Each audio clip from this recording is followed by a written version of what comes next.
తర్వాత మీ పెళ్ళైన తర్వాత, మీ పిల్లలు పుట్టిన తర్వాత అతన్ని మర్చిపోయారా? ఇంతకాలం మధ్యలో మర్చిపోయారా? లేదు మ్యామ్. అసలు మర్చిపోలేదు. మర్చిపోలేదు. హ్మ్. మర్చిపోనందుకే ఈ ప్రాబ్లం హ్మ్.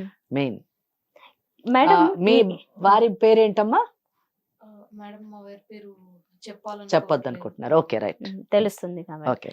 మేడం ఇలాంటి అంటే ఇలా తెలిసి తెలియకుండా ప్రేమించేసి మోసపోవడం, ఇలాంటి కేసులు మీరు ఎన్నో చూస్తూ ఉంటారు కదా. అవునమ్మా. అసలు ఇందుకే ఈమె సమస్య విన్నప్పుడు మీకేమనిపిస్తుంది? ఫస్ట్ నేను మీరు అడిగిన ప్రశ్నలను ఒక చిన్న కరెక్షన్ చేయాలనుకుంటున్నాను. నేను ప్రేమ అన్న పదాన్ని మీరు ఉపయోగించారు. ప్రేమించి తెలిసి తెలియని వయసులోని ప్రేమించినటువంటి సంఘటనలు ఎన్నో మీరు చూసి ఉంటారన్నారు. నేను ఈ ప్రేమ అన్న పదాన్ని నేను డిలీట్ చేస్తున్నాను. ఎందుకంటే నా లెక్క ప్రకారం ఇది ప్రేమ కాదు. ఫస్ట్ ఆఫ్ ఆల్ ప్రేమకి డెఫినేషన్ ఏంటి, నిర్వచనం ఏంటి అంటే కవులు కానివ్వండి, పెద్ద పెద్ద మేధావులు దానికి ఎన్నో నిర్వచనాలు ఇవ్వడం జరిగింది. కానీ ప్రేమ అంటే సింపుల్ థింగ్ ఏంటంటే మనం ఇష్టపడినటువంటి వ్యక్తి గురించి ఏ స్థాయికైనా త్యాగం చేయగలిగేటటువంటి పరిస్థితిలో మనం ఉన్నప్పుడే దాన్ని ప్రేమ అంటారు. అంటే ఇక్కడ అంటే ఈ కేసుకి రెలవెంట్ డెఫినేషన్ ఇస్ దట్.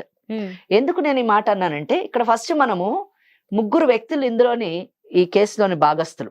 ఒకటి తారా, రెండు రోహిత్, మూడు తారా భర్త. వీరి వ్యక్తిత్వ విశ్లేషణ చాలా అవసరం. ఎందుకంటే కేసు వ్యక్తిత్వం మీద ఆధారపడి ఉంది. సమాజానికి విరుద్ధమైనటువంటి ఏ చర్య అయినా కానివ్వండి, అది ధార్మికంగా కానివ్వండి, చట్టపరంగా కానివ్వండి ఆమోదించబడదు. ఆమోదించినటువంటి ఏ చర్యను కూడా మనం ప్రోత్సహించకూడదు.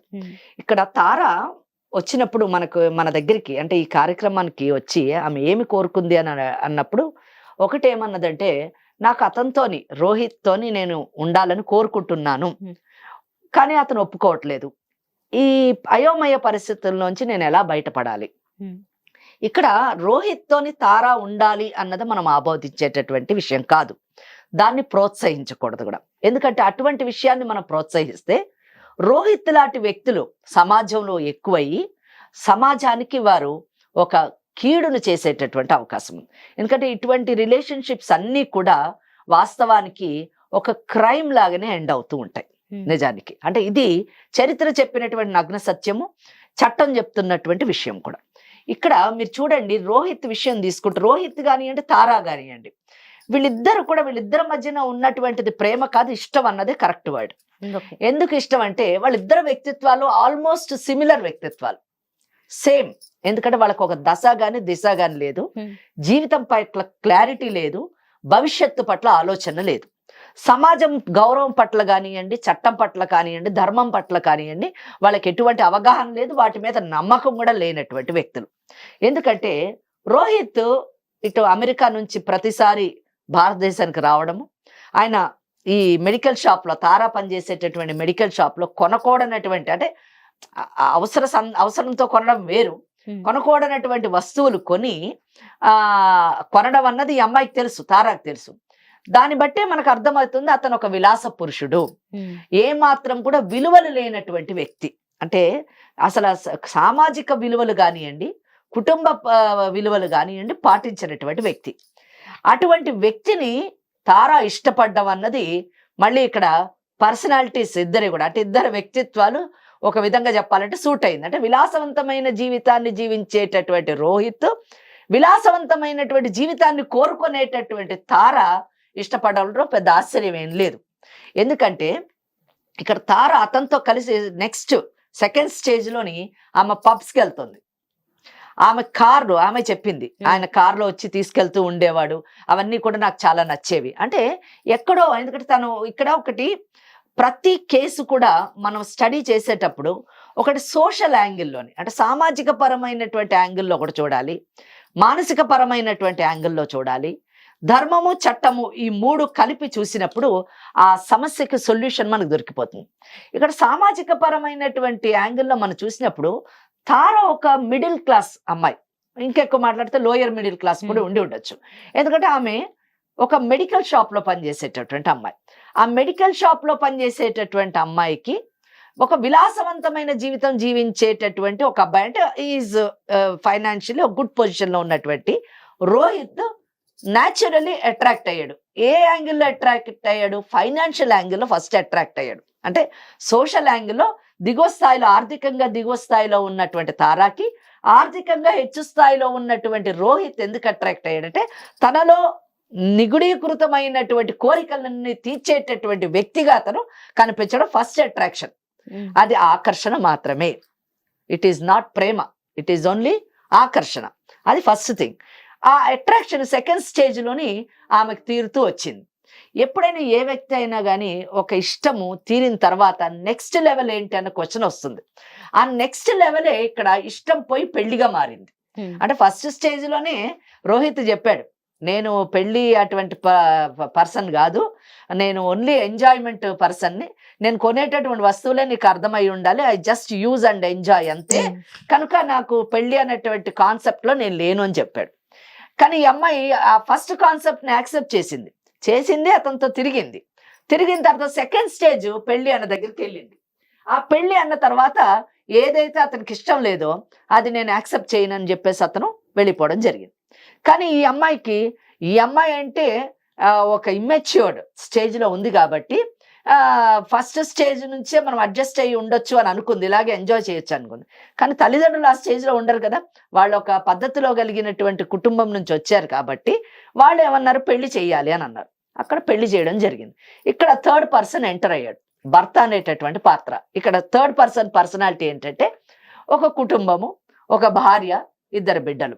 ఆ భార్య పట్ల ఎటువంటి అనుమానం కానివ్వండి, ఎటువంటి అవమానం కానీ చేయనటువంటి ఒక వ్యక్తిత్వం కలిగినటువంటి ఒక మంచి భర్త మాకు లభించడం. ఇక్కడ ఆ భర్త అనేటటువంటి పర్సనాలిటీ ఒక మంచి భర్త కాబట్టి నిజం చెప్పాలంటే తారా ఒక కోరికలు గుర్రాల్లా ఎగిరినా కూడా ఎగురుతూ ఉండేటటువంటి అవకాశం ఆ భర్త అనేటటువంటి ఒక గుడ్ క్యారెక్టర్ పర్సనాలిటీ కాపాడుతూ వచ్చింది. నిజం చెప్పాలంటే ఆ భర్త అనేటువంటి వాడు అనుమానస్తుడయ్యి అసలు, ఎందుకంటే ఇక్కడ ప్రెగ్నెన్సీలోని ప్రాబ్లం ఉంది. ఆమె రోహిత్తో ప్రెగ్నెంట్ అయింది. అయిన తర్వాత అతను వెళ్ళిపోయాడు. తర్వాత 15 daysకి అమ్మాయికి మ్యారేజ్ అయిందంటే అప్పటికే ఆమె ప్రెగ్నెంట్ అన్నప్పుడు ఆల్మోస్ట్ ఒక 1 month ఈజీగా అయిపోయి ఉంటది. 1 month అయిన తర్వాత హస్బెండ్కి పెళ్ళైన తర్వాత అక్కడ నుంచి కౌంట్ చేస్తే హౌ బేబీ వెదర్ 8 months లో డెలివరీ అయిందా 9 months లో డెలివరీ అయిందా అని రిపోర్ట్ ఉంటుంది, మెడికల్ రిపోర్ట్. ఆ మెడికల్ రిపోర్ట్ ప్రకారము she's pregnant with some other man అని హస్బెండ్కి తెలిసి ఉండాలి. మరి తెలిసి అతను సైలెన్స్ మెయింటైన్ చేశాడా లేదా తెలియనంత ఇగ్నోరెంట్ పర్సనా అన్నది ఒక క్వశ్చన్ మార్క్.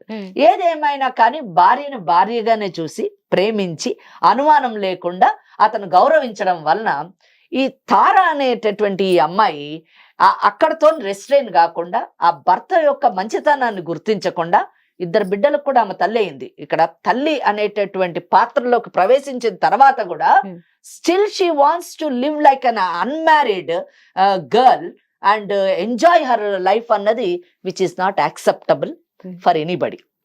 ఎంతటి ఇది వేళకైనా కానీ అది యాక్సెప్ట్ చేసేటటువంటి పరిస్థితి కాదు. అదే నువ్వు అతనితోనే ఉండాలి అని అనుకుంటే ఇక్కడ సొల్యూషన్ ఏంటంటే నువ్వు ఆ రోహిత్తోనే కంటిన్యూ చేయాలి, అదే జీవన విధానంలో నువ్వు వెళ్ళాలి అనుకొని ఉంటే నువ్వు పెళ్లి చేసుకోకుండా you should have remained like that and enjoyed your life. ఎందుకంటే నువ్వు ఎంత ఇండిసిప్లైన్డ్ క్రమశిక్షణ లేనటువంటి వ్యక్తి అంటే ఆ రోహిత్ అనేటటువంటి వ్యక్తికి పెళ్ళి అయిందా లేదా, అతని బ్యాక్గ్రౌండ్ ఏంటి అన్న విషయాన్ని కూడా నువ్వు కనుక్కోకపోవడం చాలా దురదృష్టకరమైనటువంటి విషయం.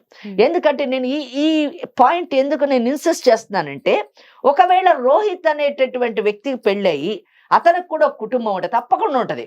బికాజ్ అతను ఒక మంచి ఫైనాన్షియల్ పొజిషన్లో ఉన్నటువంటి వ్యక్తి, అమెరికాలో ఉండేటటువంటి వ్యక్తి ప్రతిసారి ఇండియాకు వస్తున్నాడు just to enjoy or for any business purpose.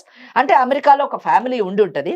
ఒక ఫ్యామిలీలో ఉన్నటువంటి వ్యక్తిని ఒకవేళ నువ్వు నన్ను పెళ్లి చేసుకో అని చెప్పేసి ఇన్సిస్ట్ చేసి అనుకుందాం, ఇప్పుడు ఆమె అడుగుతుంది కాబట్టి పెళ్లి చేసుకోమని అతన్ని ఇన్సిస్ట్ చేసి లేదో బెదిరించి నయానో భయానో ఏదో చెప్పి పెళ్లి చేసుకోవాలి అని అనుకుంటే, ఒకవేళ పెళ్లి చేసుకుంటే నీకు భార్య అనేటటువంటి స్థానం వస్తుందా లేదా అన్న విషయంలోని చట్టం ఎంటర్ అవుతుంది.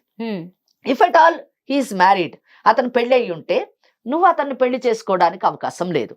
ఎందుకంటే అతను బిగమిలో పడిపోయేటటువంటి అవకాశం ఉంది. అంటే భార్య బ్రతికుండగా అతను భార్యతోని విడాకులు తీసుకోకుండా అతను కానీ నిన్ను కానీ వివాహం చేసుకుంటే సెక్షన్ 494 కింద ఇండియన్ పీనల్ కోడ్ కింద 7 సంవత్సరాలు జైలు శిక్షకి అర్హుడయ్యేటటువంటి అవకాశం. అది ఫస్ట్ లీగల్ ఆస్పెక్ట్.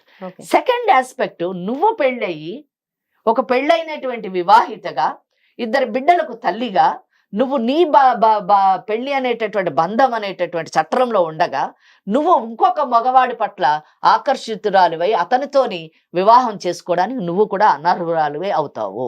కనుక ఇక్కడ కూడా చట్టం నీకు ఫేవరబుల్ గా లేదు.